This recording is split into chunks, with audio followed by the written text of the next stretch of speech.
Noyanlar ile hayallerinize ilk adımınızı atın. 5.000 puan peşinat, %0 faiz, banka yok. 60 ay vade, %5 ekstra indirim ile Geçitkale Olaya Kıbrıs'ta sizi ev sahibi yapıyoruz. Noyanlar, 50 yıllık güven.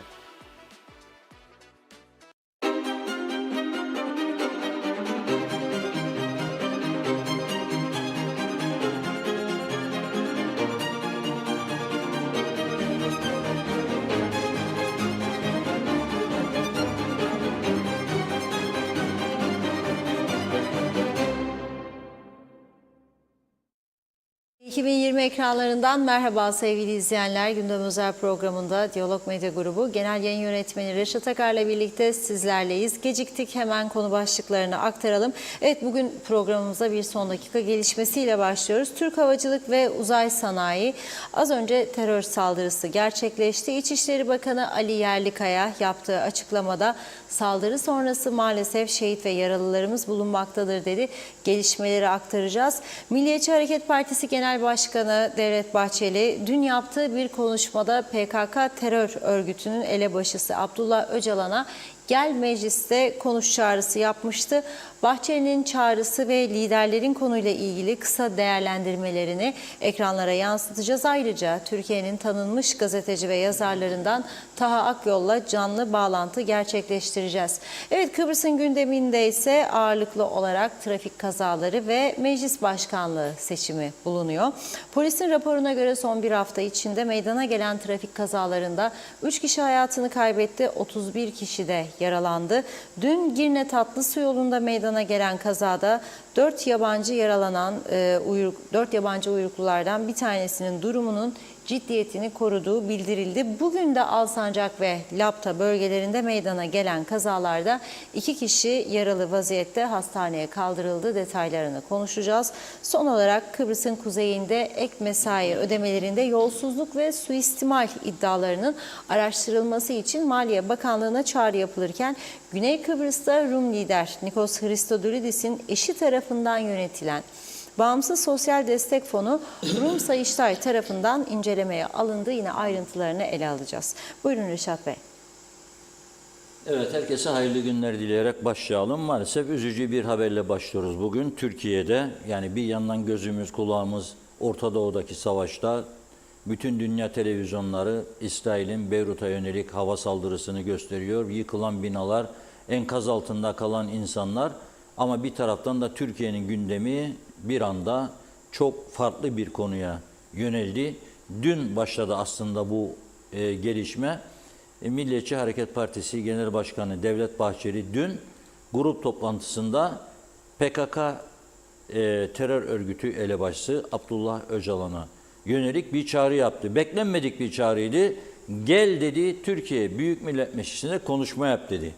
Ve hemen ülkede terör faaliyetlerinin sonlandırılması, Türkiye'nin bir barış ülkesi olması gibi mesajların arkasından bugün hiç de beklenmedik bir terör saldırısı gerçekleştirildi. Türk Havacılık ve Uzay Sanayi TUSAŞ'ın tesislerine ve Türkiye İçişleri Bakanı Ali Yerlikaya da az önce yaptığı açıklamada bu saldırıyı doğruladı.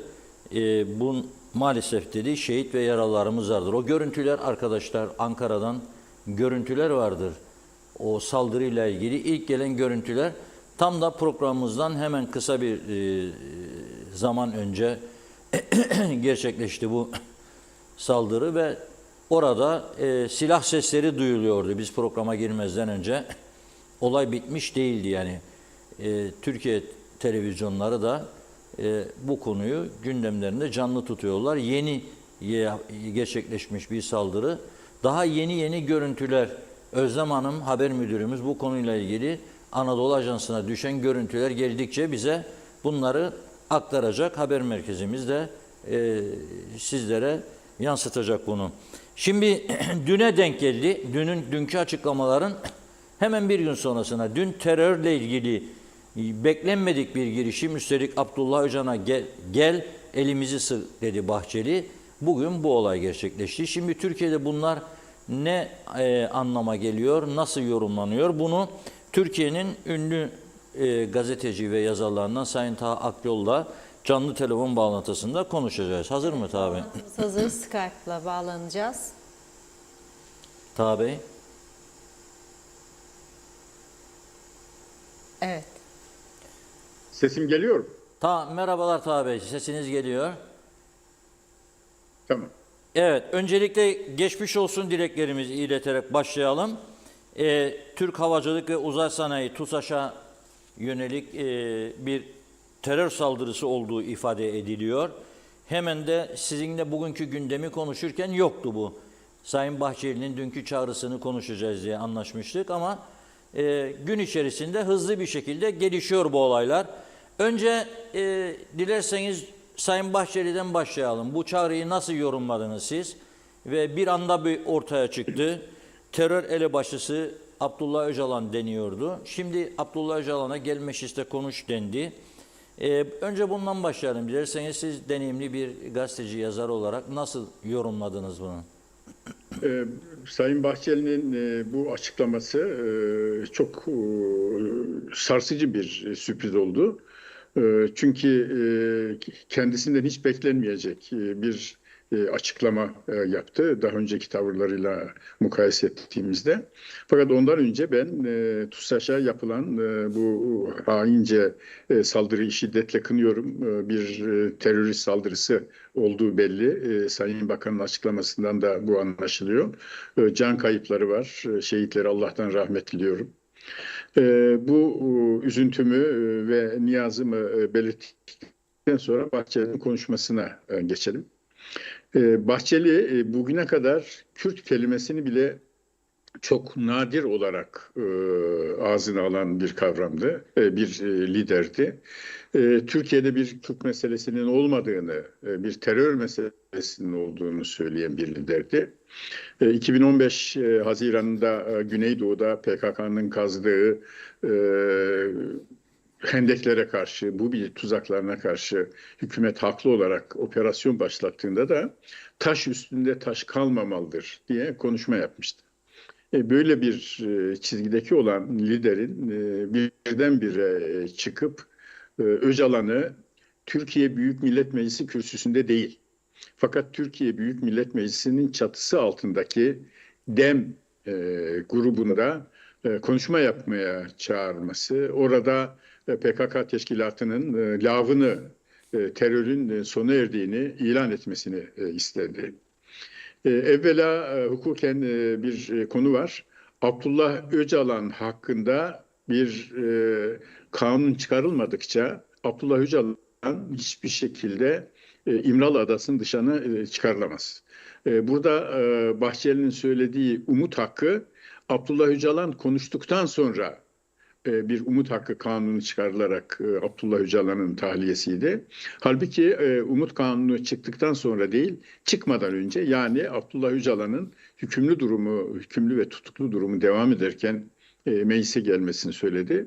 Burada böyle hukuken önemli, açılması hukuken mümkün olmayan bir mesele var. Bunu Sayın Bahçeli'nin hukuk uzmanlarının dikkatine sunuyorum. Diyelim ki bu hukuki mesele çözüldü. Abdullah Öcalan'ın Türkiye Büyük Millet Meclisi çatısı altında ama kürsüsünde değil, demin grup toplantısında konuşma yapmaya çağrılmasını Bahçeli tarafından yapılması son derece gerçekten önemli. Evet. Bunu eğer başka bir partisi söylemiş olsaydı, başka bir muhalefet partisi söylemiş olsaydı, Sayın Bahçeli ve Sayın Cumhurbaşkanı yeri göğü birbirine katar. Biz demiyor muyduk bunlar teröristlerin işbirlikçisi diye konuşurlardı. Ama bunu Bahçeli söyledi.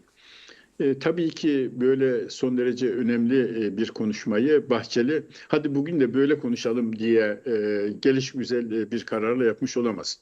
Yılların politikacısı, düşünülmüş, taşınılmış, projede hukuki bakımdan sorunlar olmakla beraber, ayrıntılar belirsiz olmakla beraber bir müzakerenin sonucunda varılmış olan bir karar. Eminim Sayın Cumhurbaşkanı'yla da görüşerek bunu yapmışlardır. Burada iki konu var. Sizin sorularınıza göre ben bunları cevaplandırayım. Buyurun. Buyurun, devam edin, buyurun.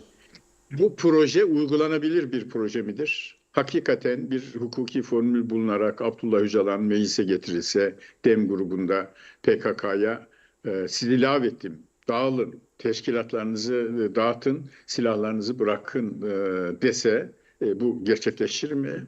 Bunun üzerinde ciddiyetle düşünmek lazım. Çünkü 2013-2015 arasındaki çözüm sürecinde Kandil Abdullah Öcalan'ın kesin talimatına rağmen, yani Türkiye topraklarını terk edin, buradan çekilin şeklindeki kesin talimatına rağmen terk etmediler. Hatta Temmuz ayında Kandil Devrimci Halk Savaşı çağrısı yaptı. Cemil Bayık açıkça Türkiye'de silahlı halk ayaklanması çağrısında bulundu. Bu Abdullah Öcalan'a rağmen Kandil'in bir tavrıydı. Şimdi Abdullah Öcalan'ın sözünü dinlerler mi? İşte Sayın Bahçeli bu teklifi yaparken bu tarafın uzmanları tarafından düşünülmüş olması, bu yönün, bu meselenin düşünülmüş olması lazımdı. İki, bunda bir siyasi hesap var mı? Bunu basit bir siyasi hesaba indirgemeyi doğru bulmam, hakşinas bir tavır olarak bulmam. Ama mutlaka DEM'le ilişkileri düzelterek anayasa değişikliği ve Sayın Erdoğan'ın tekrar aday olabilmesine yol açılması gibi bir siyasi düşüncenin olduğunu da tahmin ediyorum. Evet, bugün Sayın Özgür Özel de Diyarbakır'da konuşma yapması bekleniyor diye açıklama olmuştu ve o da bu bir anayasa oyunu ise, değişikliği oyunuysa biz bu oyuna gelmeyeceğiz diye bir açıklaması var onun da. Mutlaka görmüşsünüzdür. Ama bu çağrının hemen arkasından bugün bu terör saldırısının gelmesi bir mesaj veriyor mu size? Yani bu bir tesadüf mü yoksa yani nasıl değerlendiriyorsunuz? Tesadüf de olabilir tabii ama dikkat çekici bir gelişme değil midir bu hemen ardından? Son derece dikkat çekici bir gelişme. Terörün nasıl büyük bir tehdit olduğunu, USAŞ gibi iyi korunan bir tesise bile saldırı yapılması terörün ne büyük bir tehdit olduğunu gösteriyor. Sizin sorunuza cevap verebilmek için elimizde yeterli doneler yok. Böyle bir saldırı hemen dün Bahçeli konuştu, bugün gerçekleştirilebilir mi? Uzun bir planlama, keşif, organizasyon süreci gerekmez mi diye ortada cevabını bilmediğimiz bir soru var.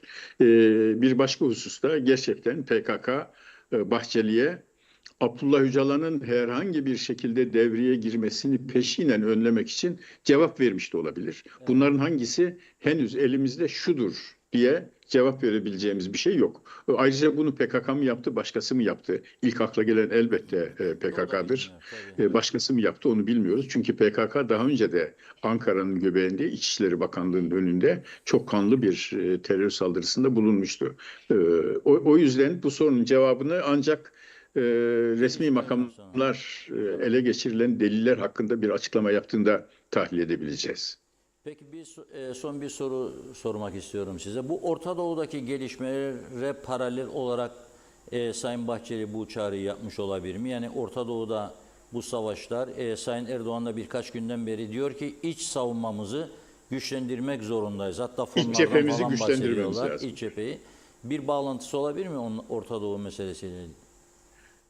Muhakkak bütün bunları dikkate almışlardır. Orta Doğu'da dengeler yeniden kuruluyor. Özellikle Amerikan seçimlerinden sonra Amerika'nın Suriye'deki tavrının ne olacağı, İsrail'in saldırılarının sonunda nasıl bir ortaya denge çıkacağı, Arap ülkelerinin tavrının ne olacağı, Kürt meselesinin bütün bu gelişmelerden nasıl etkileneceği. Ayrıca Orta Doğu'da Çin'in nüfuzunun artmakta olduğunu, İran'ın eskiden beri Rusya ile çok sıkı fıkı neredeyse ittifak derecesinde teması vardı. Yeniden Çin'le sıkı ilişkiler kurmaya başladığını, Orta Doğu'daki az çok Batı dominansı altındaki dengelerin değişeceğini, bundan da elbette PKK gibi terör örgütlerinin istifade etmeye kalkacaklarını muhakkak düşünmüşlerdir. Ama belki de çok kısa bir konuşma olduğu için konuşmamın başında söylediğim gibi açıklanan programda ciddi boşluklar var. Abdullah Öcalan hakkındaki mahkumiyet kararı herhangi bir şekilde şartlı salıverme olabilir, umut hakkı olabilir. Kaldırılmadan Öcalan'ın İmral'dan çıkıp herhangi bir yerde bu arada meclisin çatısı altında dem toplantısında konuşma yapması mümkün değil. Madem bu düşünüyor, bunun formülü, hukuki formül nedir? Onu bilmiyoruz. İşte boşluklar dediğim bu. İkincisi de en çok merak ettiğim şu. Bunu işin uzmanı, kamu görevlisi, siyasetçi, gazeteci, herkesin dikkatine sunuyorum.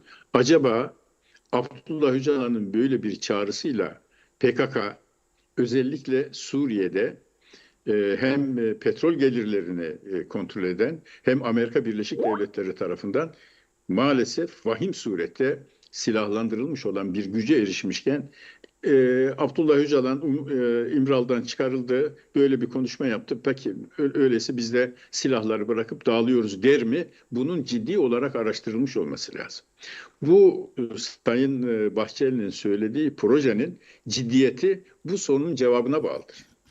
Eğer tıpkı çözüm sürecinde olduğu gibi PKK terör örgütü, gerek Kandil, gerek YPG, Suriye kolu, Abdullah Öcalan'ı dinlemeyecekse o vakit bu projenin kıymeti nedir? Dinleyecekse bu konuda devletin elinde ciddi verileri var mıdır? Bunları bilmiyoruz.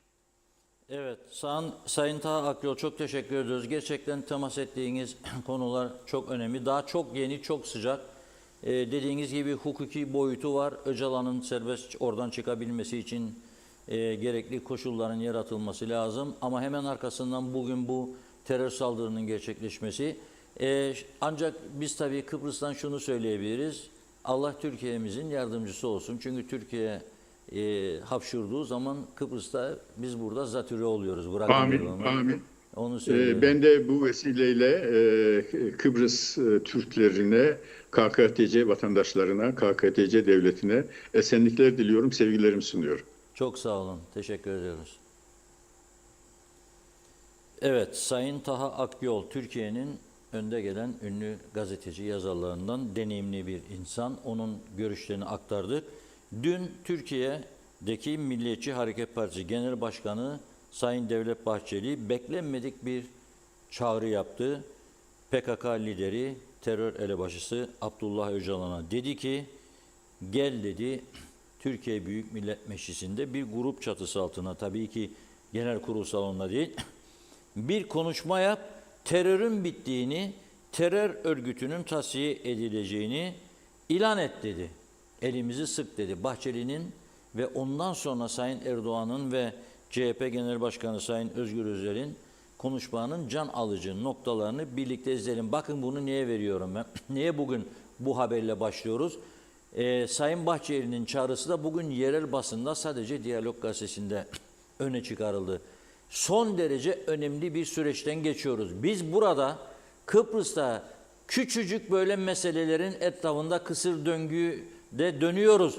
Yok meclis başkanı o mu olduydu, bu mu olduydu? Yok 2 mühür, 3 mühür geçerli miydi, değil miydi? Yok erken seçim miydi, değil miydi? Yok oydu, buydu. Basit basit konular. Halbuki etrafımızda ne var? Yangın var. Yangın Beyrut yerle bir oldu.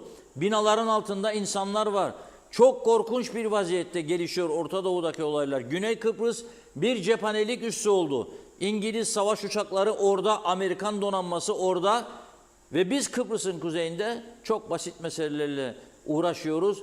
Geleceğe yönelik olası bir krize karşı ne tür hazırlıklarımız var onu da bilmiyoruz çünkü zaten yok böyle bir hazırlık. Ama Türkiye bizim için son derece önemli. Bizim koruyucumuz. O yüzden Türkiye'yi, tabii ki Türkiye hapşurduğu zaman biz burada zatürre oluruz ve bizim için Türkiye'de yaşanan olaylar önceliklerin öncesindedir. Çünkü tek bizi tanıyan, destekleyen ülkedir Türkiye. Sayın Bahçeli'nin dün yaptığı çağrıya gidiyoruz. Ondan sonra konuşacağız. Büyük Millet Meclisi'nde her meselenin ele alınıp milli ve müşterek akılla çözümü mümkün ve hatta mecburidir. Terörsüz bir siyaset, terörsüz bir ülke, terörsüz bir gelecek hususunda herkes ittifak halindeyse o halde değil elimizi taşın altına koymaya, gövdemizi koymaya varız ve buradayız. Geçen haftadaki grup konuşmamda demiştim ki, Türkiye'ye getirilirken her türlü hizmete hazırım diyen terörist başı buyursun terörün bittiğini, örgütünün tasfiye edileceğini tek taraflı ilan etsin. Şayet terörist başının tecidi kaldırılırsa gelsin Türkiye Büyük Millet Meclisi'nde DEM Parti grup toplantısında konuşsun. İsrail'in Gazze'de yaktığı, şimdi de Lübnan'a taşıdığı yangın gün be gün sınırlarımıza yaklaşırken iç cephemizi kuvvetlendirmeye çalışıyoruz. Hiçbir ayrım yapmadan 85 milyona gelin bir olalım, iri olalım, diri olalım, gür olalım diyoruz. Türkiye'nin geleceğinde teröre ve terörün karanlık gölgesine yer olmadığını herkesin idrak etmesini bekliyoruz. Bu doğrultuda Cumhur İttifakı tarafından açılan tarihi fırsat penceresinin kişisel hesaplara kurban edilmemesini ümit ediyoruz. Siyaset kurumu, meclis, sivil toplum, basın, akademi ve topyekün millet olarak hep beraber terörün ve şiddetin olmadığı bir Türkiye'yi inşa edelim istiyoruz. Şimdi Devlet Bey gelsin, biz ona bir kürsü verelim. Benim konuştuğum bu kürsüden gelsin, benden yarım saat, bir saat sonra kendisi hitap etsin, bütün meseleler bitsin diyor. Bu iş meclise bir aktör çağırmakla çözülmez.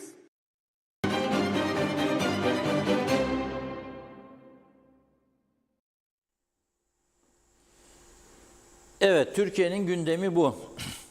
Sayın Bahçeli'nin çağrısı, çağrıdan sonraki gelişmeler. Ama bugün CHP Genel Başkanı Özgür Özel Bey Diyarbakır'da konuşma yapması bekleniyordu. O dedi ki eğer anayasa değişikliğine yönelikse, bu bir taktikse, bu çıkış, biz bu oyuna gelmeyeceğiz, etraflıca değerlendiriyoruz dedi. Dün tabii demişti ki biz tam destek vereceğiz demişti ama bugün anayasa değişikliğine yönelikse bunu değerlendireceğiz diye bir konuşma yaptı. Tabii önemli olan Türkiye'de bir anda dün bu konuşmanın üzerinden daha saatler geçtikten sonra, belki bir tam gün bile geçmeden, bugün öğleden sonra saat 16.30 raddelerinde, 16 veya 16.30 raddelerinde ajanslara düşmeye başladı. Türk Havacılık ve Uzay Sanayi TUSAŞ'ın Ankara'daki tesislerine yönelik terör saldırısı diye verildi Türkiye'den bu haber. Ve Türkiye İçişleri Bakanı Ali Yerlikaya da diyor ki saldırı sonrası maalesef şehit ve yaralılarımız var diyor. Şimdi bu görüntüler arkadaşlarımız Anadolu Ajansı, görüyorsunuz zaten logosu var. Türkiye'nin devlet ajansından almışlardı. Fakat şimdi bize haber merkezimizden gelen bilgiler var. Anadolu Ajansı RTÜK'ün, yani Türkiye'deki RTÜK'ün televizyon yayınlarından, yayıncılıktan sorumlu makamın yayın yasağı getirdiğine ilişkin bilgiler geliyor. Görüntülerle ilgili yayın yasağı getirildiğini belirtiyor. Yani yayınlanmasın bu görüntüler diye. Onun için arkadaşlarımız bunları kaldıracak görüntüden. Bu gelişmeleri bakalım ilerleyen saatlerde göreceğiz. Nereye varacak? Evet, büyük can kayıplarının olmamasını diliyoruz. Ve tekrar ediyorum, her ne kadar Kıbrıs'da biz küçücük oyunlarla meşgul oluyorsak, Türkiye ve Orta Doğu'daki bu gelişmeler bizi çok ciddi bir şekilde endişelendiriyor, endişelendirmesi lazım. Sabah uyandığımızda başka bir dünya var, öğlen, akşam saatlerinde başka bir dünya var. Bunlar bize, ey Kıbrıs'ın kuzeyinde yaşayan insanlar, siz de bu etrafınızdaki gelişmelere bakarak kendinizi toparlayınız mesajı veriyor. Yani meclisiniz toplansın, yasalarınız elden geçirilsin, düzeltilsin, eksikler giderilsin ve kendinizi işte güçlü tutacak bir strateji geliştiriniz diye bize mesaj veriyor. Tabii bu mesajı alabilmek son derece önemlidir. Alabiliyorlarsa ne mutlu onlara. Bizim görevimiz nedir? Onları uyarmaktır, herkes uyarmaktır. Bu kişisel bazda da böyledir. Yani var bugün yiyelim içelim falan da Allah kerim yarın kısa bir ömür. O şekilde bir yaşam tarzı benimsemek mümkün değildir. Evet var ama idareyi bilmek lazım. Yoksa olanı harca da bitsin falan bu mümkün değildir. Gelişmeleri tabii ana haber bültenimizde de bulacaksınız bu akşam 18.45 ana haber bültenimizde de. Biz de sizlerle bunları konuşmaya devam edeceğiz. Buyurun Funda Hanım. Mesajlarımıza başlayalım. Çok teşekkür ediyoruz. Şerife Turgay Derya, İzzet Ahmet, Erdal Yarkın, Erol Topçu, Nikos Bülent Antonio iyi yayınlar dilemiş. Mustafa Mania, Mehmet Şenler, Kemal Osman Ceyhanlı'da, İbrahim Fadıl da iyi yayınlar diliyor. Tema Yavaş Londra'dan selamlar. Zeliha Adaman, Serdar Cesürer, Esma Nazmiye, onlar da iyi yayınlar dilemişler. Teşekkür ediyoruz. Aytaç Bey, denetim istiyoruz. Reşat Bey, Mehmet Uluçaylı, Ankara'daki terör saldırısında şehit olan askerlere Tanrı'dan rahmet, yaralılara acil şifalar dilerim dedi. Ertuğrul Kanık, ne Kandil Dağı ne Domuz Bağı söyleminden hem Kandil Dağı hem Boğuz Bağı söylemine evrilen Devlet Bahçeli acınacak duruma gelmiştir. Terörü bitirmeye değil diriltmeye çalışıyorlar. Analar ağlamasın diye ülkenin anasını ağlattılar. Ersin Şemi kolay gelsin. Mehmet Ali Özdemir, Tatlısu'dan selamlar. Allah rahmet eylesin Türkiye Cumhuriyeti'nde yaşanan bombalı eylemde hayatını kaybedenlere. Celal Harun, adalet varsa ekmek var, huzur, demokrasi, hürriyet var, inançlara saygı var, şeref, devlet var. Adalet yoksa bunların hiçbiri yok. Ali Dereseven, şehitlerimize Allah rahmet eylesin dedi. Türkiye'mizi karıştırmak istiyorlar. Türkiye'den başka güvenebileceğimiz tek başka ülkemiz yoktur. Nazime Nalbant, Londra'dan herkese selamlar. Haftanın ortasına geldik. Evet, sağlık için diyor ilaçlar bulunmuyormuş, yine zamlanmış ve fiyatlar yükselecekmiş. Ne olursa fakir oluyor. Önlemini de kimse almıyor. Allah yardımcısı olsun hastalarımızın. Sakın zor durumda bırakmayın demiş. Turgay Gezen, Türkiye'de ne zamanki Kürt sorunuyla ilgili bir gelişme gündeme gelse birileri bir yerden düğmeye basarak çözüm sürecini baltalamaya çalışıyor. Kürt sorununu çözememiş bir ülkede iç barıştan söz etmek mümkün değildir. Belli ki birileri terörü kullanarak bu sorunun çözülmesini istemiyor. Bu kadar açık ve net. Arif Mustafa Cüce, Türkiye'mize geçmiş olsun. O da şehitlere rahmet diledi. Terör saldırılarını lanetliyor ve kınıyorum. Mehmet Uluçaylı, Sayın Bahçeli'nin konuşmasından hemen sonra terör saldırısı olması bu saldırıdan anlaşılan terörle masaya oturulmayacağına bir işarettir. Nazime Nalbant, yüzde üzücü haberler, içimiz yandı diyor. Şehit verdik. Allah rahmet eylesin, yaralılara acil şifalar. Türkiye'nin başı sağ olsun. Sayar Eker, gündem değişti. Bebek katili mecliste dile düştü. Bizim KKTC'de gündemi değiştirsin ve Avrupa Birliği'nin kuyruğuna takılsın. Çaresiz kalıyoruz. Yeter demiş. Necdet Mavi Gözlü, Kuzey Kıbrıs Birleşik Afrika Pakistan Cumhuriyeti Başkent Lefkoşa'dan iyi yayınlar diliyor. Ve şöyle demiş, bir devlet memuru 65 yaşlarında emekliye ayrılıyor. Artık yeterli derecede verimli olmayacak diye. Ama milletvekilleri, bakanlar, cumhurbaşkanı hiç yaşa bakmadan görevlerine geliyorlar. 65 yaşlarındaki devlet memurları yeterli verim veremeyecekler diye emekliye çıkarıyorlar. Niye milletvekilleri cumhurbaşkanına aynı kanun uygulanmıyor? Örneğin Devlet Bahçeli TV'de izliyoruz, resmen garip konuşmalar yapıyor demiş. Bunların siyaset hayatları artık sonlanmalı. Yerlerine gençleri bırakmalıdırlar. Bizim milletvekilleri de cumhurbaşkanları da buna dahil. Mehmet Ali Özdemir, meclis başkan seçimi yeni adaylarla devam edecek. Son yapılan seçimde geçersiz 3 oy, Ziya Bey'in kazandığı resmi gazetede yayınlanması iş tüzük gereği ve başkan yardımcısının seçilmesinin de aynı gün yapılması gerekiyordu diyor. Yapılmadı. Bu sebeple mecburen hala mevcut başkan veya yardımcısı açmak zorunda, zorlu ve açmak zorunda diyor. Ta ki muhalefet vekiller başkanlık sisteminde hükümette uzlaşana kadar devam edecek. Sonrası muhtemel Cumhurbaşkanı seçimiyle beraber erken seçime gitmek olacaktır. İzzet Ahmet, hayat ne gideni geri getirir ne de kaybettiğin zamanı geri çevirir. Ya yaşaman gerekenleri zamanında yaşayacaksın ya da yaşamadım diye ağlamayacaksın demiş. Mehmet Uluçaylı, belki de Bahçeli terörün kökünden bitmesini istediğinden bu konuşmayı yapmış olabilir. Sayar Eker, bizim iç işlerimiz Kıbrıs ve trafik kaosu, ömür boyu fakirlik. Erkan Kaya terörle masaya oturursanız, terörü meşrulaştırırsanız, daha önce yapmış olduğu tüm terör faaliyetlerini onaylamazsanız da kabul etmiş olursunuz. Ayrıca PKK bu masadan anlaşmayla kalksa bile diyor, diğer ülkeler masaya oturduğunuz için terör listesinden çıkarırlar. Çok yanlış işler yapılıyor dedi. Mustafa Kombo şehitlere Allah rahmet eylesin, sabır diliyor. Allah korusun, ortalık ateş içinde. Bizde mecliste herkes başkan olsun diye koşturuyor. Allah hepimizi korusun. Savaşın iyisi yoktur demiş. Funda Karadudak iyi yayınlar diledi. Mehmet İnancı KKTC siyaseti uyuyor mu Reşat Bey? Konuşan yok yazmış. Ve diyor ki Londra'da ve diğer ülkelerde yaşayan Türkler de olanı biteni Diyalog'tan izliyor ve öğreniyorlar. Diyalog Dünya TV'leriyle aynı anda yayın yapıyor, kutluyoruz demiş.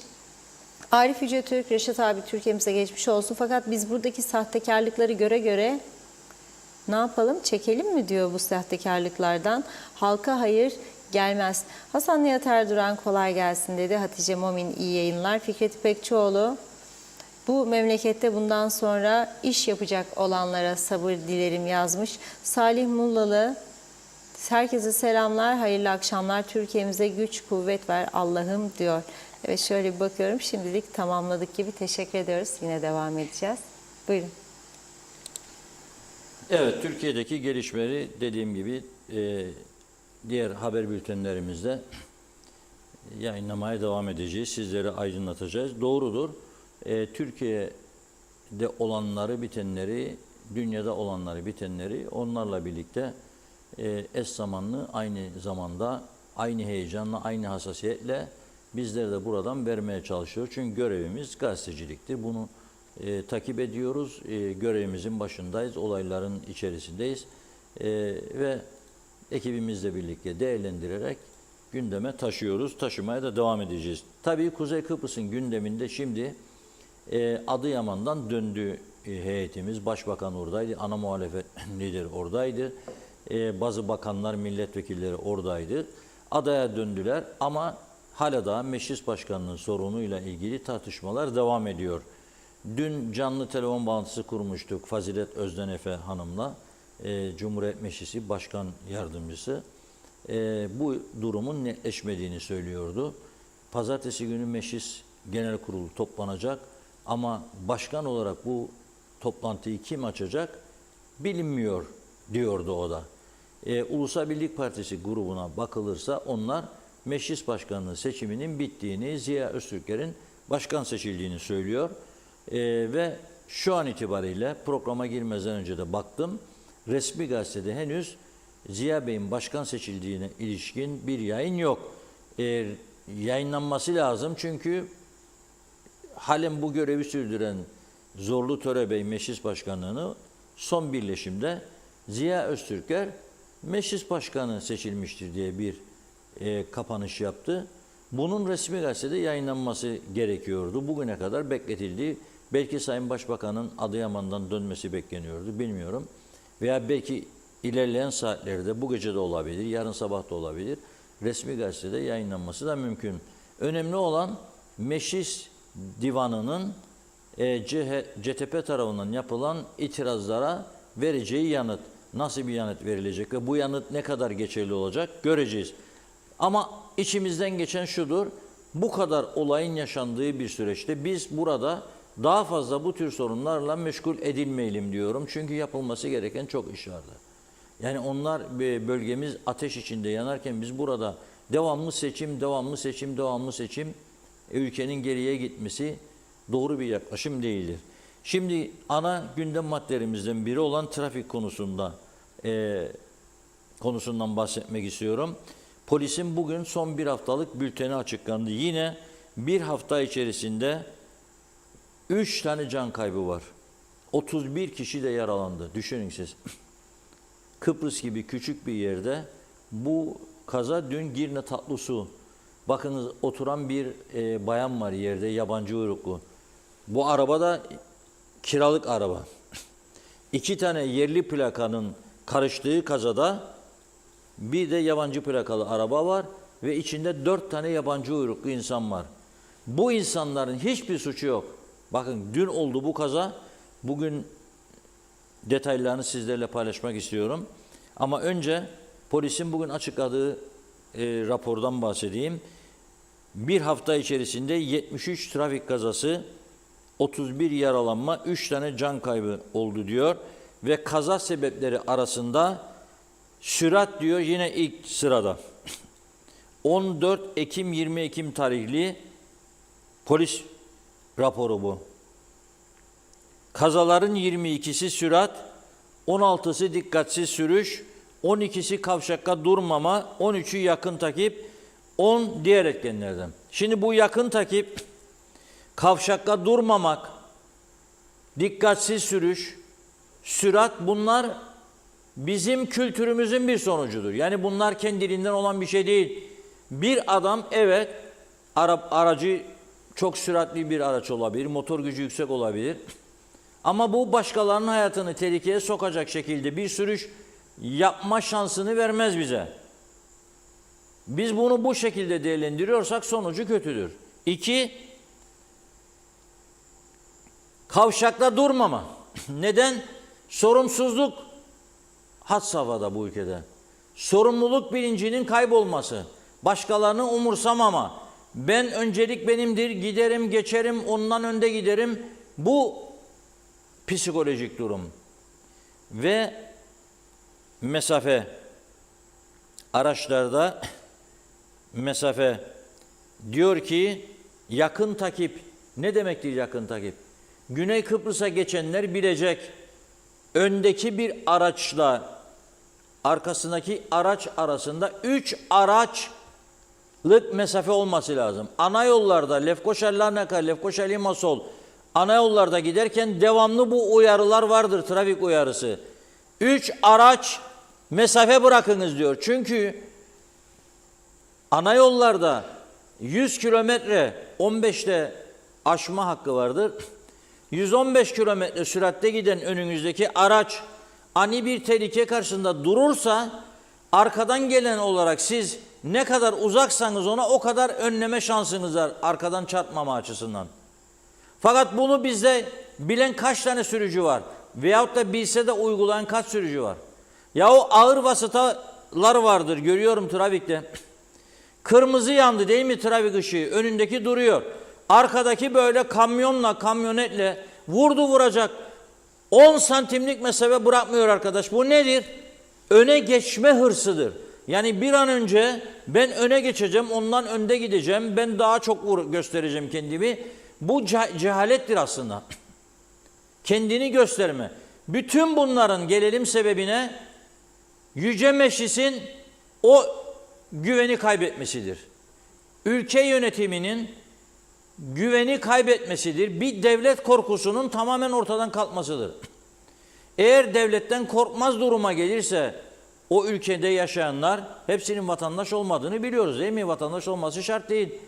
Eğer bir ülkede siyasete olan güven ortadan kalkmışsa, eğer devlet korkusu diye bir durum kalmamışsa adamlar her türlü yasa dışılığı yapar. Süratle yapar, alkollü yola da çıkar, aşırı alkolle, ne bileyim cep telefonuyla konuşarak direksiyon başında yoluna da devam eder. Her şeyi yapar. Cinayet de işler, hırsızlık da yapar, soygun da yapar, şiddete yönelir.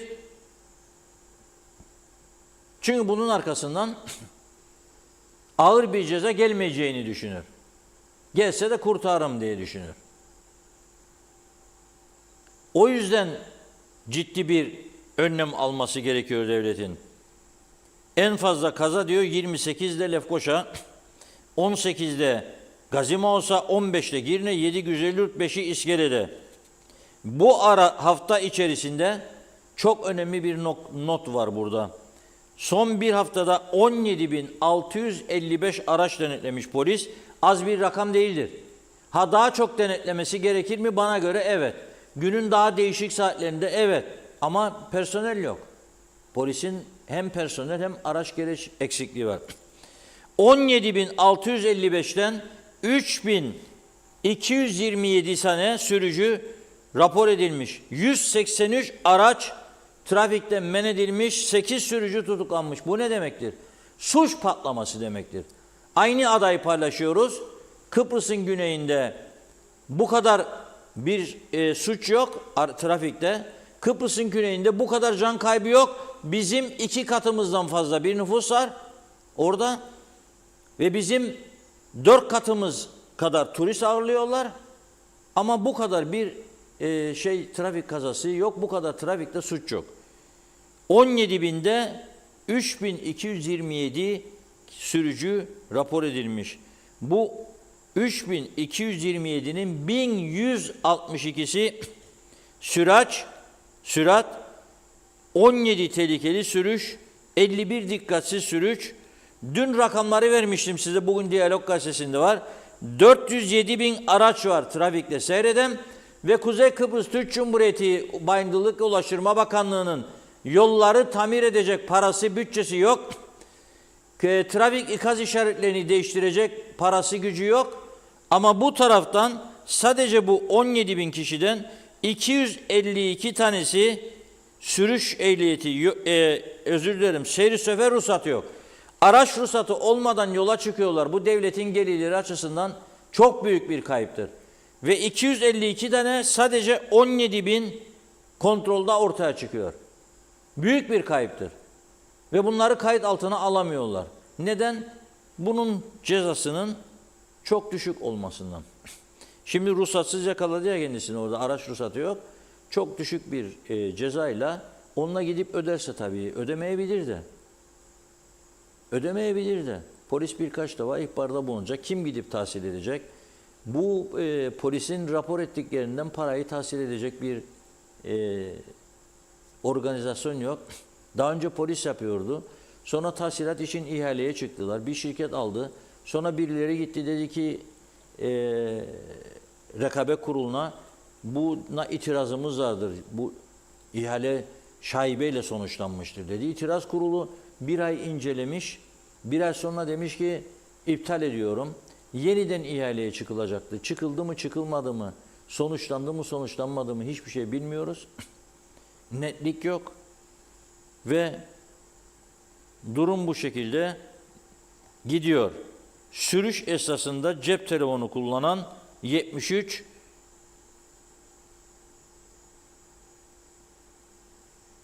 364 özür dilerim. Alkollü sürüş 73, sürüş esasında cep telefonu kullananlar 364, emniyet kemeri takmadan araç kullananlar 88, trafik levha işaretlerine uymayan 189, trafik ışıklarına uymayan 14. Aslında trafik ışıklarına uymayanların sayısı süratli araba kullananların kat kat üstündedir bana göre. Her gün görüyorum ben. Mesela geliniz, bu adanın en işlek caddesi Doktor Fazıl Küçük Bulvarı'dır, iddia ederim. Girne'den geldiğiniz Gönyeli Çemberi'nden sol tarafa döndüğünüz sizi nereye götürüyor? Organize Sanayi Bölgesi, Hamikköy, oradan Hasbulat, Ercan Havaalanı, İskele veya Gazi Mausa tarafı. Sağına döndüğünüz Güzelyurt, Lefke, Yeşilırmak. Düz gittiğiniz Lefkoşa Şehir Merkezi. Geliniz sanayi, organize sanayi ışıkların önüne, orada 4 yol ortası trafik ışıkları var. Her Allah'ın günü işe gelirken, işten giderken görüyorum, kırmızı yandıktan sonra en az 4-5 araç daha geçiyor. Kırmızıdan sonra. Sizin gittiğiniz istikamette yeşilin süresi kısıtlıysa ana yola göre, siz daha 3. araçsanız sırada, yeşil yandıktan sonra 3. araç gene kırmızı yanıyor. Siz gene geçemiyorsunuz. Ya da onun yaptığı gibi yapacaksınız. Kırmızı yandığı halde geçeceksiniz. Kırmızı durmak demektir. Durulmadığı için de kaza oluyor, çok sık kaza. Bu nedir bunun sebebi? Her zaman konuştuğumuz sebeptir. Devlet korkusunun olmamasıdır. Cezaların yetersiz olmasıdır. Sonra orada kırmızıda durmadı adam. Kamera yok ki bizim trafik ışıklarının üzerinde güneydeki gibi. Güneyde kırmızı ışıkta veya Avrupa'da durmayan adama bir süre sonra trafik cezası gelir evine. Neden? Çünkü trafik ışıklarının üzerindeki o görünmez durumdaki o küçücük kamera sizi çekiyor araç bırakanızda ve adresinize ceza geliyor. O sizin için öyle bir korkudur ki ondan sonraki durumlarda kırmızıda artık geçmezsiniz. Güney Kıbrıs'a geçen herkes bu durumun farkındadır. Ben de geçtiğimde de ara sıra geçiyorum. Görüyorum. Kırmızı ışıkta durmayan bir tane araba görmedim ben Rum tarafından. Kemersiz araç kullanan bir kişi görmedim. Bizde kemer takmıyorlar. Ne takacağım diyor. Takmak zorundasın. Kuraldır. Ama gel Lefkoşa Metehan Kapısı'ndan güneye geçeceksin. Rum polisinin yanına kadar kemer yok. Rum polisinin yanına geldiğinde kemeri takıyor. Neden? Devlet korkusu var. Orada bir devletin olmasından korkuyor olduğunu biliyor ve mutlaka ceza yiyeceğini de biliyor ve korkuyor. Cezalar da oldukça ağırdır. Ha bizde böyle bir korkusu yok çünkü bir şey yapmazlar. Açarım telefonu falan filan diyor. Ya da yasa ne olacak? Kimse tahsil etmiyor diyor. Bir şey olmaz diyor. Böyle bir durum var. İki ciddi kültür farkı var adanın güneyi ile kuzeyi arasında. İstesek de istemesek de beğensek de beğenmesek de bu gerçeği kabul etmek zorundayız. Ben söylüyorum hiçbir kimseden de çekinecek bir durumum yok. Bu gerçekleri konuşmak zorundayız. Çünkü gerçeğin kendisi budur. Orada üniversite mezunu inanın bizim altımızdadır, çok altımızdadır. Ama bizden çok daha kültürlü bir toplum vardır. Trafik işaretliymiş. Bizde ehliyet verilen insanları buradan uyarıyorum. İlgili bakan ve bakanlar kim ise bakmayanlar da bakabilir bu işe. Ehliyeti aldıktan sonra ikinci bir tarafsız, bağımsız komisyon oluşturulsun. Devlet dışı bir kadrodan 5 kişilik mesela eski trafik müdürleri, ne bileyim bir öğretim görevlisi, ne bileyim aralarında bir doktor, bir gazeteci, 5 kişilik bir komisyon kursunlar ve sorsun, göstersin bazı trafik işaretlerini bu nedir diye. 10 tanenin 5 tanesini bilirlerse ben açık özür dileyeceğim. Bilmeden geçiyorlar. Sorulmuyor çünkü. Bir tane 2 tane soruyor, tamam bitti kazandın diyor. Şoför okulu sahibi orada bakıyor böyle müvettişlerin gözüne. Hepsi böyle mi? Elbette hepsi böyle değil ama büyük bir çoğunluk böyle. Böyle olduğu için cezaevinde tutuklu trafik müvettişleri var, sınav yapan trafik müvettişleri var ve şoför okulu sahipleri var. Yargılanmayı bekleyenler de var. Bir türlü sonuçlanmayan davalar var. Şimdi gelelim o yabancı kadının, yerde yatan kadının olayına. Dün Girne Tatlısu Anayolu'nda meydana geldi bu olay. 11.45'te. Marketin park alanındaymış Ali Demirel. Kamyonet araçla marketin park alanından dikkatsizce Girne Tatlısu Anayolu'na çıkmış. Sağına soluna bakmayın. Güm yolun içinde. O esnada yol üzerinde seyreden Ali Kayım'ın yönetimindeki aracın sağ ön kısmına çarpınca kontrolsüzce savrulmuş ve yolun sağına geçti. Ve bu yabancılar da karşı istikametten geliyor. Hiç suçu yok. Kuzey Kıbrıs'ta hayatın sakin olduğu, her şeyin güzel olduğu düşüncesiyle bu ülkeye geliyorlar insanlar. Yani kalabalık bir nüfus yok. Daha sakin bir ortam, daha güzel bir ülke, daha bilmem doğal güzellikler falan. Denizi var, masmavi, iklim güzel. Ama öyle bir ülke bulmuyorlar tabii karşılarında. Hiçbir suçları, günahları yok. Yollarında giderken vuruyor kendilerine. Dikkatsizce yola çıkan bir adamın yüzünden ve o dikkatsizce yola çıkan ve diğerine bir şey olmuyor. İyi dinleyin. Bu yabancı plaka, kiralık araçtaki 4 yabancı, 3'ü Girne Akçiçek Hastanesi, ortopedik kolda, ayaklarda falan belli omuzda kırıklar var. Bir tanesi de Lefkoşa Doktor Burhan Nalbandoğlu Hastanesi'nde kaldırılıyor. Şimdi bugün haber müdürümüzden rica ettim. Özlem Hanım'dan. Bakınız bu bizim de ne şartlarda çalıştığımızı herkesin bilmesi açısından son derece önem veriyorum. Bunu altını çizerek söylüyorum. Bazıları der ki ne oldu bu durum? Bundan niçin bahsetmezsiniz? Hadi gel de bahset bakalım. Kolaysa. Şimdi ben olaylara insani açıdan çok bakıyorum. Çok önem veriyorum. Diyorum ki bu insanlar ne hayalleriyle Kıbrıs'ın kuzeyine geldi. Biz yana yana turist ararken, ki sabahleyin Turizm Bakanlığı Müsteşarı burada, Özlem Hanım'ın konuydu, yabancı turist açısından gerileme olduğunu itiraf etti burada. Biz yabancı turist sayısını artırmak isteyen bir taraf olarak çırpınırken, yok bize Rum ambargo uygularmış da bundan şikayet ederken, bu yabancılar benim ülkeme geldiği zaman can korkusuyla seyahat ediyorsa olmaz bu. Biz o zaman turizmi geliştiremeyiz. Eğitimde de gerileme devam eder, turizmde de. Ve bu insanlardan bir tanesi Lefkoşa Devlet Burhan Nalbandoğlu Hastanesi'nde acil serviste bekletiliyor. Shirley Teresa, diyorum bir son durumunu öğrenir misiniz haber müdürümüze? Arayın hastaneyi, baş doktoru, yardımcısını, kime ulaşırsanız artık. 10 kapıdan geçiyor. 1 saat uğraştım diyor bana, 1 saat. Hastane baş doktorunu buluyor. Hastane baş doktoru mesai bittikten sonra evinde veya başka bir yerde orada buluyor. O diyor ki cerrahi bölümün sorumlusu budur, onu arayın diyor. Telefon numarası, onu arıyor, o telefonu açmıyor. Başka bir yeri arıyor, o cevap vermiyor, bilmem diyor. Hastane kayıtlarına soruyor, böyle bir isim yoktur burada diyorlar. İlk sonra diyor ki ben size ismi yabancı isimdir. Belki Shirley dediğimde ben size Ş-Ö-R diye düşünürsünüz. Ş-Ö-R-L-I Shirley diye. Daha önce bahsettim size, bir aracın arkasında adam yazmış ki I love you diye. I'yi nasıl yazmış biliyor musunuz? A-Y. Bu oldu I.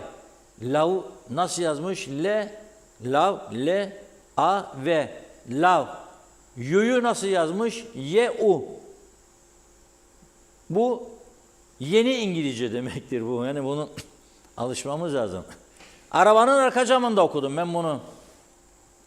Dedim yahu senin İngilizce bu kadar muhteşemse seni biz bu ülkeye bir okulun eğitim fakültesi falan İngiliz bölümü başkanlığına önerelim.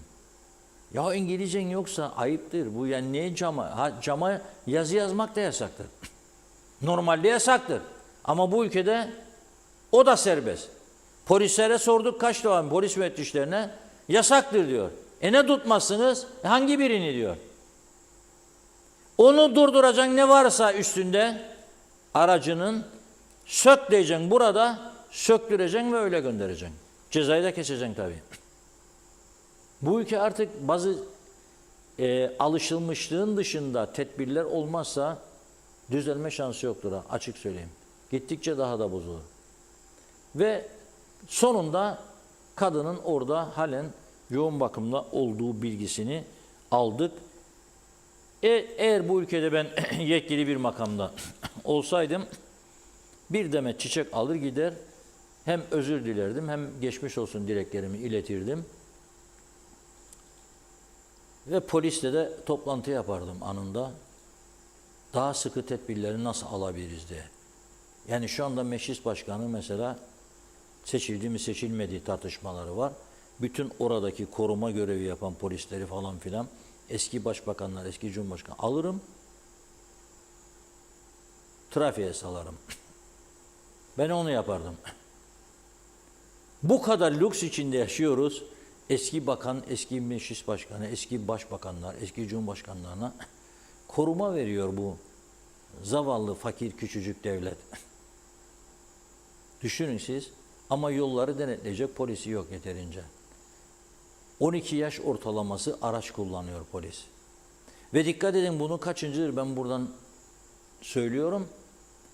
Polisin bu araçlarını yenilemeye yönelik bir yardım kampanyası diyor. Arada bir tane varlıklı insan çıkar, 2 araç aldım polise der, bir araç verir. Onun dışında genel bir seferberlik, böyle bir ne bileyim insan hani duyar bunları, der ki biz de bu ülkede yaşıyoruz ya. Ben de yarın yoluma giderken yolun diğer tarafından atlayarak önüme biri düşerse beni de yaralayabilir, öldürebilir. Bunu düzeltmemiz lazım madem ki bu ülkede yaşıyoruz. O heyecanı duyup da yardım seferberliğine koşan bir oluşum da yok bizde. Öyle bir heyecan da yok. Yani varlıklı duruma gelen insanlar daha da olsun, daha da olsun, daha da olsun. psikolojisindedir. Ne olacak? Canın güvende olmadıktan sonra daha da olduğunda ne olacak? Ha bir miktar olsun tabii. Hayatımızı sürdürelim, aç kalmayalım, sağlık sorunlarımızı çözelim, anladın? Ama daha da derken eksiklerimizin giderilmesine de yardımcı olalım. Çünkü malzeme ortada. Bakın ne demiş Maliye Bakanı? 5 milyar Türk lirası maliyeti oldu bize. 3 defa maaş ayarlamasın yılda. Sen Brunei Sultanı'ndan daha zenginsin demek ki. Meclisten bunu siz oy birliğiyle geçirmediniz mi? Ama bizimle de dalga mı geçiyorsunuz? Oy birliğiyle geçirdiğiniz, şimdi alıyorsunuz 5 milyar. Ya bize verdiğiniz zararlar, özel sektöre verdiğiniz zararlar, asgari ücreti de vergiye sokmuşlar, yeni öğreniyoruz. Öyle bir rakamlar gelmeye başladı, inanamazsınız. Sosyal sigorta, ihtiyaç sandığı, vergi rakamları anormal. Ama bu kime geliyor bilir misiniz? Kayıt altında olanlara geliyor. Kayıt dışı olanlara gitmiyor böyle bir. Zaten kayıt dışı adam, kimse bilmiyor ki. Sormak isteyen de yok, soran da yok. Böyle bir durum var ortada. 50 milletvekili var, 99 gün tatil yetmedi. 20 gündür gene tatilde. İşte bunun 11 günü o muydu başkan, bu muydu başkan, onu verdin, bunu vermedin. 1-2 saat meclise, sonra bay bay gidiyorlar. Nasıl düzelecek bu ülke? Yani düzelmesi için ne yapılıyor? Böyle bir durum yok. Ben buradan bu yabancılara geçmiş olsun diyorum ve söylüyorum ki bu ülkede bu şartlar altında can ve mal güvenliği yok. Çünkü yeterli kontrol yok.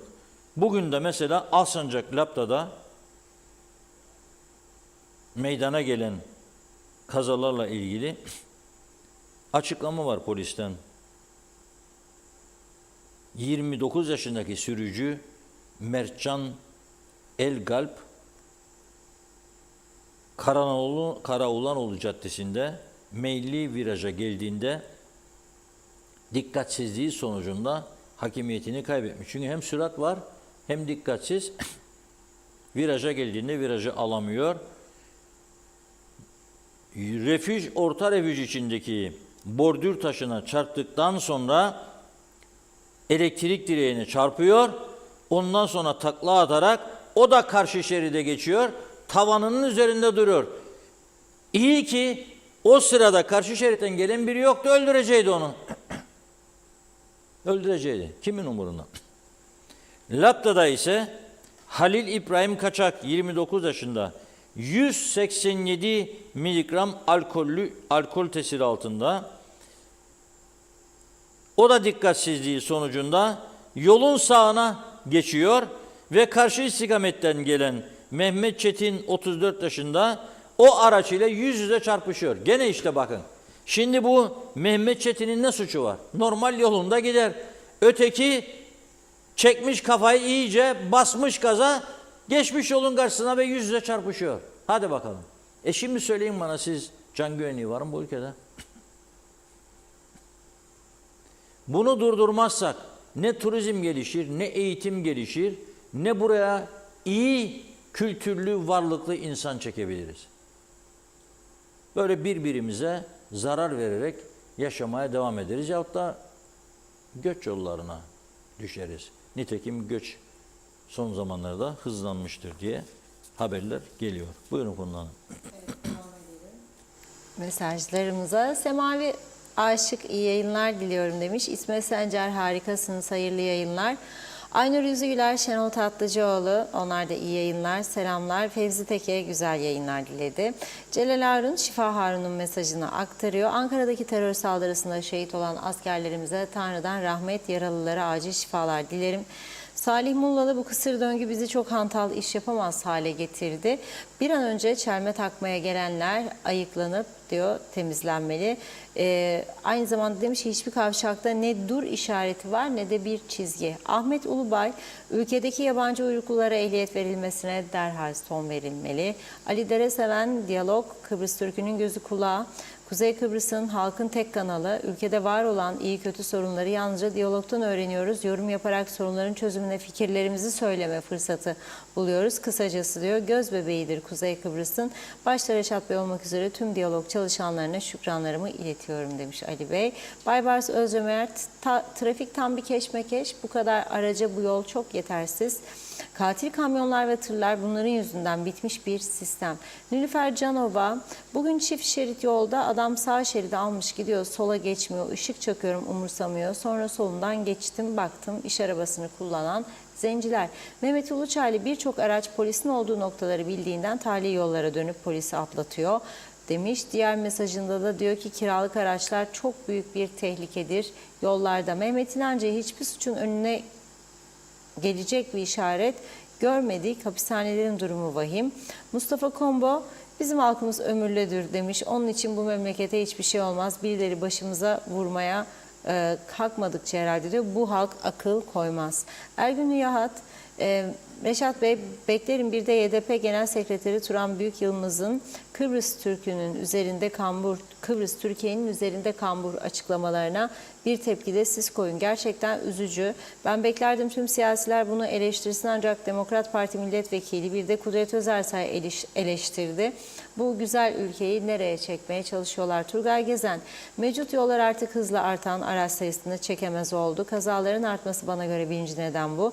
Evet, aşırı sürat, dikkatsiz sürüş büyük etken, ancak mevcut yolda araç kullanmak demek insanın sinir hastası olması demek. Bugün Rum kesimine geçen binlerce KKTC vatandaşı sürücü var.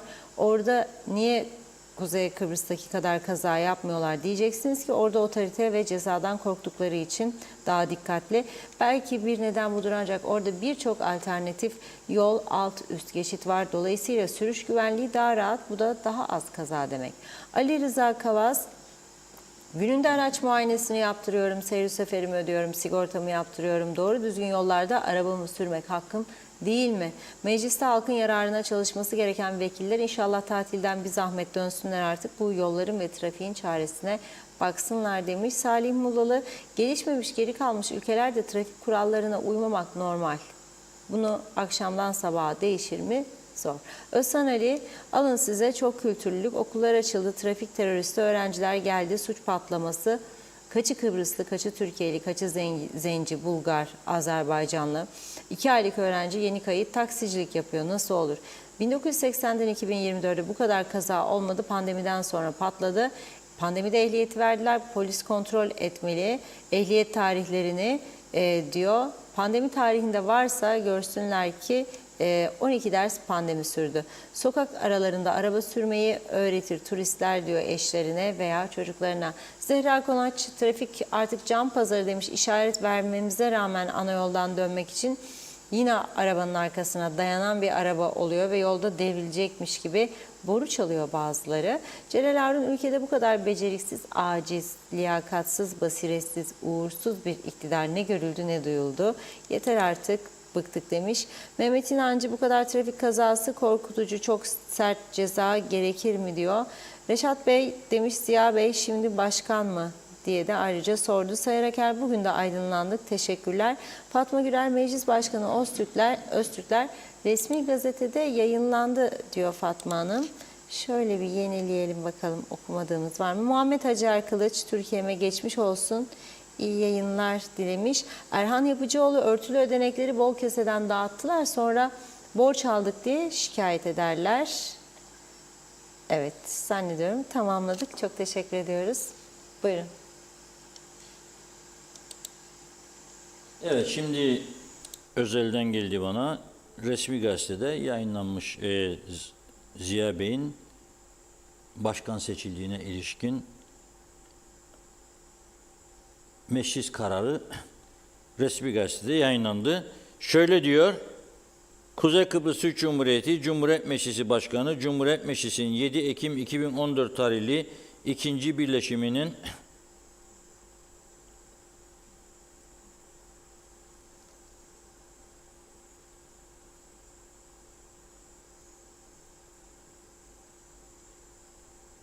...18 Ekim 2024 tarihli 5. 6. ve 7. oturumlarında yapmış olduğu Cumhuriyet Meclisi Başkanı seçiminin seçim sonucu Anayasanın 95. maddesinin 1. fıkrası, 3. fıkraları ve Cumhuriyet Meclisi İş Tüzüğü'nün 179. maddesi gereğince resmi gazetede yayınlanmak suretiyle ilan eder diyor. Ve şöyle diyor, Cumhuriyet Meclisi Başkanlığı seçimi karar numarası 81/4 adı ve soyadı diyor burada. Ziya Öztürkler aldığı oyları veriyor ve 26 kabul 23 red oldu diyor ve Ziya Öztürkler mecliste salt çoğunluğun oylarını alarak meclis başkanı seçilmiştir diyor resmi gazete. Şimdi resmi gazetede yayınlanan bu bildiri sonrasında ana muhalefet Cumhuriyetçi Türk Partisi'nin nasıl bir tavır izleyeceğini göreceğiz. Divanda değerlendirilecek. 3 tane oyun geçersiz olduğunu iddia etmişti muhalefet kanadı. Yani 3 tane kabulün 3 oy pusulasında kabul bölümünde 2 tane mühür vardı. Dolayısıyla 2 mühür olduğunda iptal olur seçimlerde diyor muhalefet kanadı. Meclis başkanlığı seçiminde de olması lazım diyor. Onlar da diyor ki genel seçimlerle Cumhurbaşkanı seçimlerinde farklıdır yöntem. Meclisin iş tüzüğüne göre yöntem farklıdır. Anayasa ve meclisin iş tüzüğü 2 tane mühür oldu mu aynı kare içerisine bu geçersiz diye bir madde yoktur diyorlar. Bunun meclis divanının değerlendireceğini söylüyorlar. Bekliyoruz bakalım ne olacak. Şimdi bu arada tabii Kıbrıs'ın güneyinde ve kuzeyinde bunu söylemem gerekiyor. Programımızı bununla tamamlayalım. 2 tane olay var. Kıbrıs'ın kuzeyi özellikle Sayın Kudret Özersay'ın öne çıkardığı ek mesai ödenekleri var. Mesela Orman Dairesi'ni işaret etmişti. Orada ek mesailerle ilgili bazı yolsuzluk yahut da yasa dışılık, suistimal iddiaları mahkemeye yansıdı. Şimdi yeni Maliye Bakanlığı'nı teşvik ediyorlar tabii. Araştırmaları genişlesin. Sivil havacılık ve gümrük daireleri, meteoroloji bölümü bunlarla ilgili kapsamlı denetim isteniyor. Maliye Bakanlığı bunu başaracak mı bilmiyorum. Ama şöyle diyor Kudret Bey,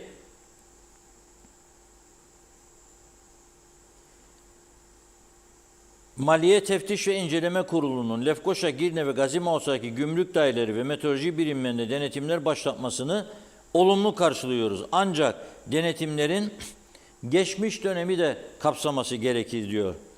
Bu konu son dönemde konuşulduğu için haksız bir şekilde ek mesai ve tahsisat alanlar kendilerine göre tedbir almış olabilirler. O nedenle denetimlerin bundan önceki dönemleri de kapsaması hayati önem taşımaktadır. Aksi halde denetim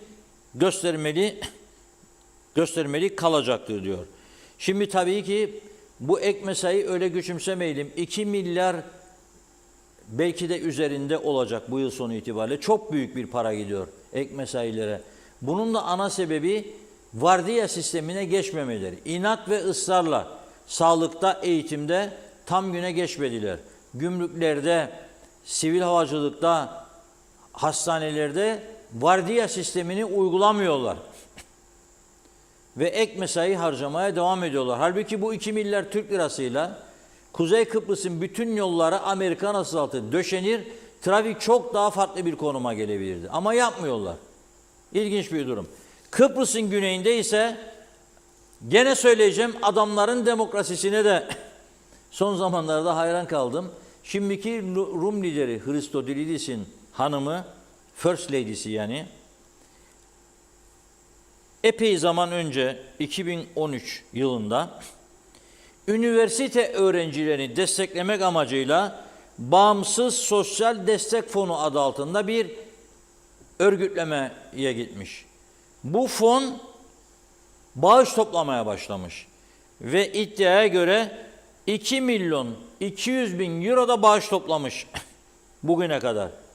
Şimdi daha önce bizim programlarımızda bunu duyduğumuzdan eminim. Ben söyledim bunu birkaç defa.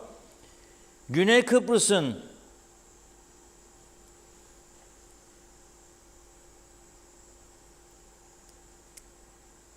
araştırma konularında Sayıştaylık Başkanlığını yapan ismi Geçtiğimiz günlerde Yüksek Mahkeme, Yüksek Yargı Heyeti ki aralarında başsavcı da var, kararıyla görevden alınmıştı. Sayıştay Başkanı Odysseus Mihailidis. Sayıştay Başkanı neden görevden alındığı şimdi bugün Rum basın haberlerinin yayınlarıyla ortaya çıktı. Diyor ki talimat vermiş görevdeyken bu fonun topladığı paralarla ilgili bir ayrıntılı bilgi istiyorum. Araştırma istiyorum. Çünkü 5.000 euronun üzerinde bağış toplama hakkı yoktur. Kimler verdi bu parayı da 2.200.000 euroya ulaştı? Bunun detaylarını istedi. Bunu istediği için de başsavcıyı da kullanarak Rum lideri büyük bir ihtimalle onu görevden aldı. Ama bakınız demokrasiye. Şimdi dün anket sonuçlarını yayınlamıştı Politis gazetesi.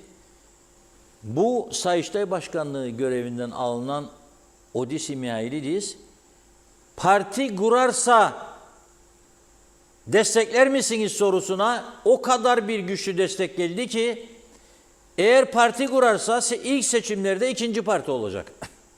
İlk seçimde. Çünkü adamın dürüst olduğuna inanmış Rum halkı. Ve onun için alnına inanmış. Şimdi bugün Rum gazetelerin manşetlerinde Güney Kıbrıs'ın First Lady'si var. Bu kurduğu fonun paraları nerede? Bizim tarafta böyle bir talep olsa, olduğu zaman ve bu öne çıkarırsa Allah Allah Allah Allah ne vatan hainliği kalır, ne bilmem kasıt aramalar kalır. Görevden alınması için bunu yazanlar veya ortaya çıkaran başkanlar için neler yapılır neler. Arada iki farklı demokrasi kültürü vardır. Bu açıdan ben önemsedim bu konuyu diye sizlerle paylaşmak istedim. Evet, bugünlük bu kadar. Yarın inşallah maşallah hep birlikte oluruz. Fakat son bir mesaj düştü. Ona bakayım haber müdürümüzden. Son dakika bugün öğleden sonra bu gerçekleştirilen terörist saldırıda diyor 3 şehit 14'te yaralı vardır. TUSAŞ'a yönelik bahsetmiştik programımızın başında. Biliyorsunuz bir saldırı gerçekleşmişti. Türk Havacılık ve Uzay Sanayi'nin olduğu TUSAŞ'a terör saldırısı olarak niteliyor bunu Türkiye yetkilileri. Şu ana kadar gelen bilgiler 3 şehit 14'te yaralının olduğu yönünde. İnşallah bu kadarla sınırlı kalır. Tabii gelişmeleri sizlerle konuşmaya devam edeceğiz. Evet, teşekkür ediyoruz. Tamamlıyoruz sevgili izleyenler. Yarın yine aynı saatte görüşmek üzere. İyi akşamlar.